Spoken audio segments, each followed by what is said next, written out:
حبايبي الغاليين، مساء الخير عليكم. يا رب تكونوا بخير وبصحه وبعافيه. متشكر قوي على الدعم اللي حصل في الفيديو اللي فات، ومتشكر جدا جدا على التعليقات الجميله اللي جت من الناس كلها.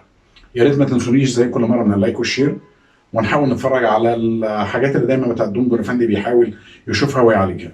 النهارده هنتكلم عن اهم حاجه، الغربه اللي هي بتوجع قوي ودايما بنسمعها، الغربه وحشه. هل الغربه وحشه من الناس اللي احنا بنتعامل معاهم في المكان اللي احنا بنشتغل معاهم فيه، ولا هي من الجنسيات؟ ونحط تحتها 100 خط. يا سلام بقى لو الجنسيات دي وانت بتشتغل معاها هي الجنسيه المصريه. في مثل دايما بره بيتقال، السوداني بيزرع سوداني والمصري بيقلع مصري. هل الكلام ده حقيقي ولا لا؟ هنتفرج ونشوف الكلام ده مع دون جورفندي. هنشوف الغربه دي في مرتين، المره دي حلقه وفي حلقه ثانيه برضه عن الغربه. متشكر قوي قوي قوي لدعمكم، ما تنسونيش من اللايك والشير، ويا رب يا رب يا رب نكون عند حسن ظن. متشكر قوي.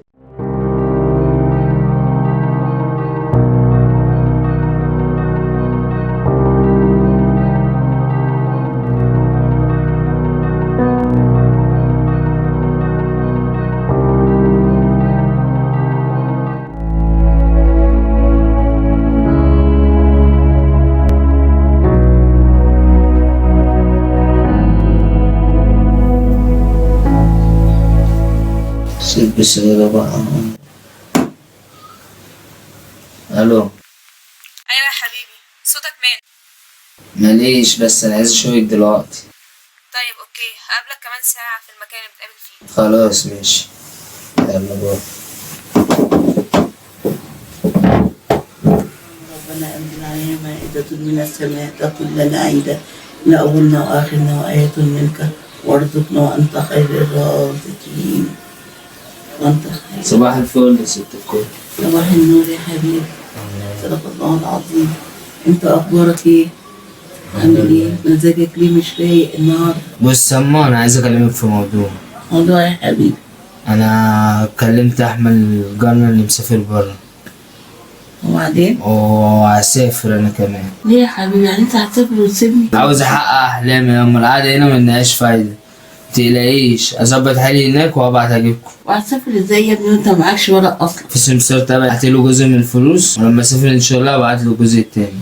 ما تعيطيش بقى والنبي يا اما، مش هيفرقنا هناك غير الظروف، ما تعيطيش. بس الظروف يا ابني اللي خلت اخوك يسافر ويسيبني، هتسيبوني كده؟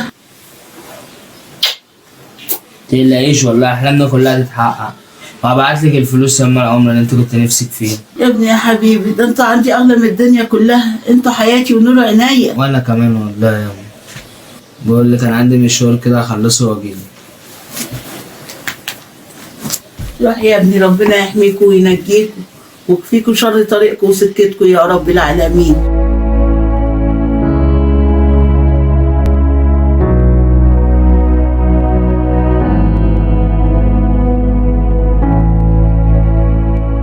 صوتك ما كانش عاجبني في التليفون. انت عارفه انا بحبك قد ايه، صح؟ يا عم انت مكبر الموضوع قوي كده ليه؟ انت عارف اني بحبك وما اقدرش استغنى عنك على فكره. بص انا عايز اقول لك على حاجه، بس مش عايزك تفهميني غلط ولا تزعلي مني. في ايه يا محمد؟ بصراحه كده انا مسافر. هتسافر وتسيبني؟ والله ما هسيبك، بس انا لازم اكون نفسي. في ناس ما يستاهلوش عايشين احسن مننا بكتير. واحنا احسن من غيرنا على فكره.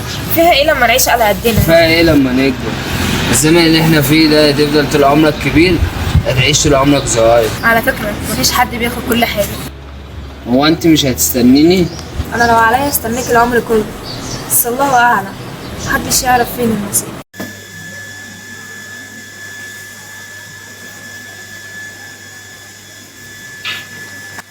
أول درس لازم تتعلمه في الهجرة غير الشرعية الالتزام بالمواعيد.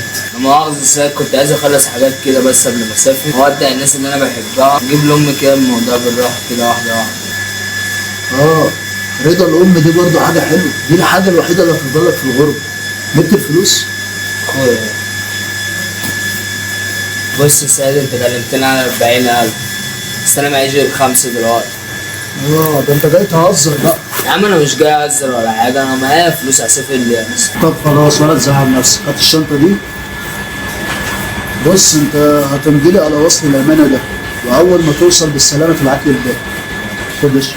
ماشي يا سيد يا عم. الله ينور عليك، انت زي الفل. فربنا هيكرمك في الغرب عشان انت مطيع وبتجتهد. طبعا نتقابل فين؟ هتتجمعوا في الماكس وهيجوا اتوبيس من هناك هياخدكوا عشان هيوديكوا عند المركب اللي هتصفركوا للواد بره. طب على الله. استاذن انا بقى عشان عندي ناس تانية عايزه برضه تسافر وتديني فلوس. بقى حاسب لي على الشقه عشان معيش فلوس يا مؤاخذة. هات القلم ده عشان بتاعي. معيش فلوس ازاي؟ ده لسه قابض مني 5 بواقي. يا جدع ده قلة هنا يا جدع اللي في الناس دي يا جدع.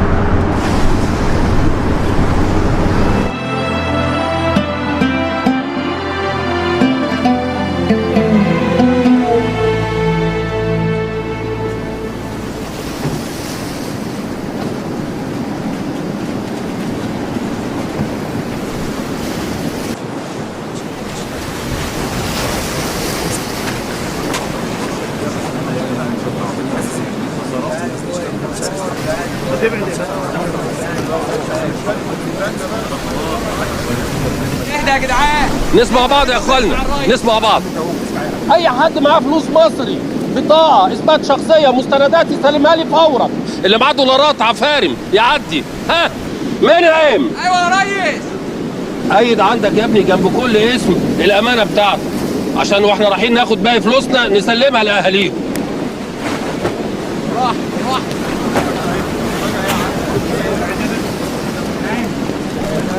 واحده واحده. خليك كده. واحده واحده. عندك حلقتين ابعد. يا عم السيد، يا عم السيد، هي المركب اتأخرت ليه؟ ما اتأخرتش ولا حاجة، المركب مستنياكم يا جماعة من بدري. فين؟ لا، ما هو مش هينفع المركب تطلع على الشط كده، ممكن أي حد يكون معدي فيها سين وجيم وإحنا مش ناقصين. أنتوا هتمشوا مسافة نص كيلو بس على رجليكم. في البحر. أمال على الحيط يا حاجة؟ ما تخافيش، أنت خايفة من إيه؟ المفروض تدعي له، وبعدين ده هيتنقل دنيا تانية خالص. العربيات فوانيسها قمنا وراكم البحر. يلا اتكلوا على الله. يا عم السيد، يا عم السيد، في ناس ما بتعرفش تعوم. معايا حاجات تبوظ. محتاجين تعوموا، هتمشوا على رجليكم. الله يلا يا حبيبي، يلا يا بابا.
الشنطة رايح فين؟ الشنطة فيها حاجتي كلها.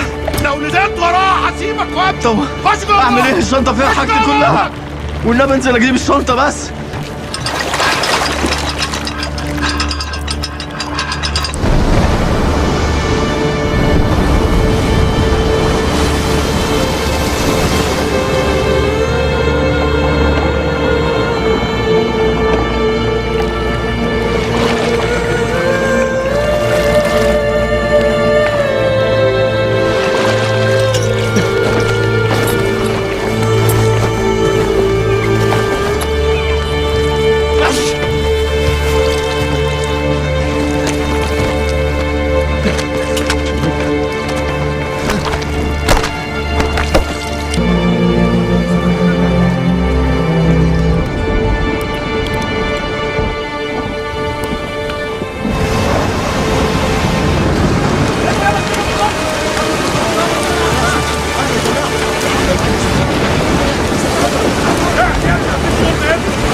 الحمد لله على السلامة يا اخويا.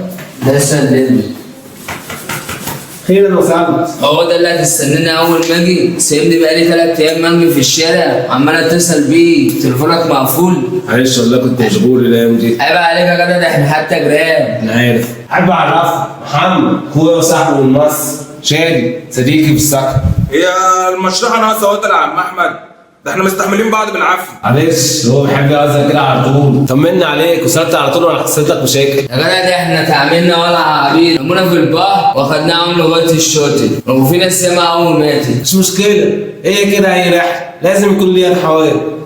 سيبك منه، تعالى دلوقتي ارتاح عشان بعد ما تصحى هنروح لصاحبة الشغل اللي انا شغال معاه. طيب ماشي. بقول لك ايه، طبعا انا فين طيب؟ هو مفيش غير مرتبه واحده وبتاعتي. معلش هتنام دلوقتي على الارض لحد ما ربنا يسويها. ماشي.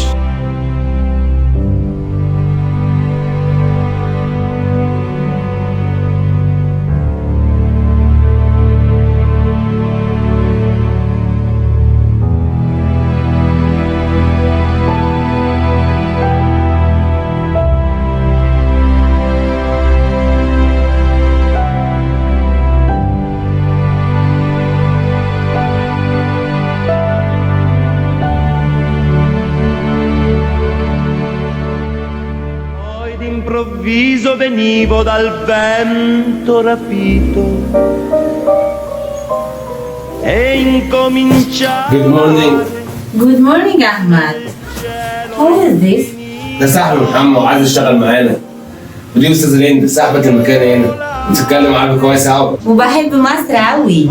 انت جديدة هنا؟ ايوه يا استاذ، الصراحه انا محتاج الشغل قوي عشان بحب واحده في مصر وعايز اتجوز. هتنبسطي معانا قوي. عندك كام سنة؟ عندي 20 سنه. انت عرفتي نظام الشغل عندنا؟ لا والله لسه احنا ما عرفنا حاجه. والله ما لحقت. انا بس هستاذنك بس انزل بس مصر يومين اتجوز بس ارجع تاني. ألف مبروك يا أحمد. ألف مبروك يا عم، بس ما قلتليش يعني إن أنت تتجوز. أيوة خليها مفاجأة. سلام. هتشتغلي أحمد وأنا هشوف شغلي الأول. تحت أمرك يا فندم. شادي. ايوه يا فندم. خدي محمد معاكي وقرفيها الشغل. عينيا حاضر.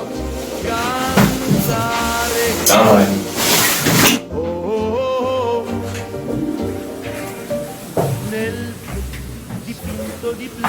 انت يا ابني جاي تقطع عيشنا ولا ايه؟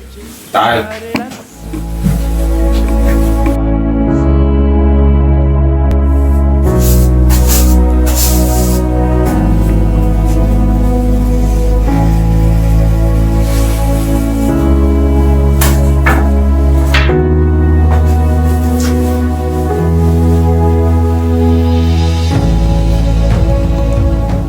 وظنون إذ ذهب مغاضبا فظن أن لن نطلع عليه فنادى في الظلمات إن لا إله إلا أنت سبحانك إني كنت من الظالمين. الو. ايوه. أيوة يا ابني، عامل إيه؟ وحشني والله كتير، انتوا عاملين ايه؟ كله بخير؟ انا والله اشتغلت وصاحبة الشغل مبسوطة مني اوي والله. ان شاء الله ابعتلك فلوس العمرة اللي انت نفسك تطلعيها. والبنت سارة عاملة ايه؟ بنتي دي جدعة اهو. انا ان شاء الله اول ما انزل هتجوزها. بقول لك إيه يا ابني، الجواز اسمه نصيب. سارة اتقرا فتحتها على أحمد جارنا ودخلتها يوم الخميس. ايه؟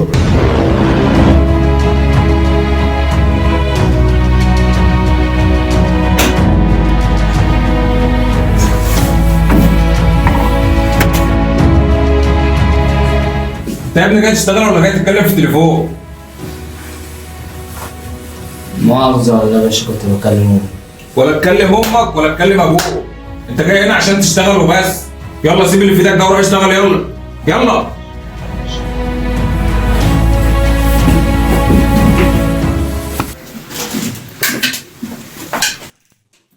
جود مورنينج ليندا. مين دخل مكتب الصبح؟ في ايه يا عمر؟ في $10,000 ناقصين من الخزنه عندي في المكتب. يعني ايه $10,000 ناقصين؟ زي ما بقول لك كده، في $10,000 ناقصين من الخزنه عندي جوه في العقده. مفيش هنا غير شادي ومحمد. مين محمد ده؟ دي ولد جديدة شغالة هنا. وازاي اشتغل من غير ما تقولي لي؟ جرى ايه يا عمر؟ ده شغلي انا وانا قابلته. يعني ايه حد يشتغل جديد من غير ما اعرفه انا يا ليندا؟ مين محمد ده يا ليندا اللي انت اشتغلتيه؟ لو سمحتي ما تشغليش حد من غير ما اعرف من فضلك، انت هيقولي من بره هو التاني اللي معاه. شادي ايوه. هاتي محمد وتعالي. حاضر. ايه ده يا ما عمر؟ ينفعش اهدى يا ليندا، ما ينفعش في ايه ده؟ ايه ده؟ كل حاجة تتحل. مفيش كل حاجه. مين دخل مكتب مستر عامر؟ محمد. انا والله ما دخلت في حتة ولا اعرف حاجة. ولا تعرف حاجه ازاي يعني؟ اذا كان في $10,000 ناقصين من الخزنه جوه عندي. اخس عليك. ده انت حتى لسه جديد في المكان. خلي بالك بقى عشان من ساعة ما جيت المكان ده وهو عمال يأذيني ويرازيني معرفش ليه. وانا يا ابني احطك في دماغي ليه؟ انت اصلا مش فارق معايا في حاجه. شادي قديمة هنا. انتي وحيدة جديدة. بقول لك ايه يا ابني، انا مش عايز اوجع دماغي وتعب. بتطلع $10,000 شغل المصريين اللي بيتعمل هناك ده مش هيتعمل هنا. بدل ما هتأذي نفسك. انا يا فندم شايفه بنفسي طالع من المطبخ كان معاه كيس اسود كده، بقول له رايح فين؟ بيقول لي رايح ارميه واجي. طب يا ابن الحلال، يا ابن الحلال الله يكرمك، مش عايز اوجع دماغي وتعب. طلع الفلوس بقى ما تتأذي. هنا مش زي مصر. والله ما معايا حاجة. والله كمان مرة ما معايا حاجة. انت شفتني ماشي بكيس اسود فيه فلوس؟ حصل شفت. حتى خلاص انا مش عايز كلام جديد خلاص. عشان لسه موضوع ليندا انا هاخد قراري.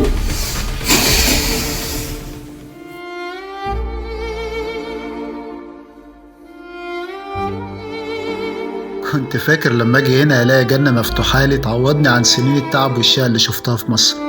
الغربة فعلا وحشة، ممكن تتبهدل وتموت علشان لقمة العيش.